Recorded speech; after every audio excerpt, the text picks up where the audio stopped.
This is a mantra I attempt to, don't always manage it, live by, as it's a great preventer to doing regrettable stuff like drunk texting an ex, getting embroiled in a futile 10-hour online argument, saying things you really wish you hadn't to your partner whilst knee deep in a row, and the list goes on.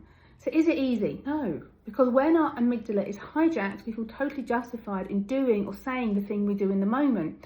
But 24 hours later, we are often viewing it through very different eyes and feeling somewhat sheepish.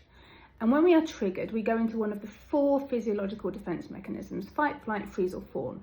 They each play out differently, and so if your fight response gets triggered, you might rage at someone, say something deeply and instantly regrettable, road rage, punch a wall, flip a table, you get the picture.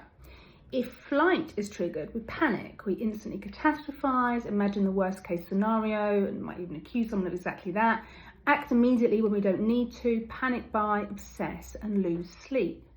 Now, if freeze is triggered, we do exactly this. We freeze, we shut down, we avoid, we numb out. We see this when somebody receives some bad news and go into shock, and they might turn to food, drink, online shopping or substances to numb the feeling.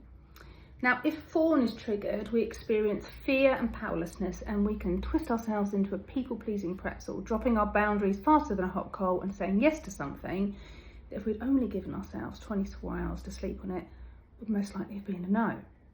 This is the exact reason that doing nothing, especially when triggered, is a really good idea before doing something. Now, I want to be really clear on doing nothing. By doing nothing, I mean acting out, communicating when highly charged to whomever or whatever has triggered you, or acting in, which is beating yourself up, stuffing the trigger with food, booze, or worse.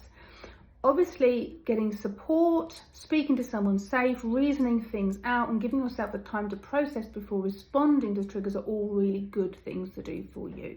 Before you do something, do nothing.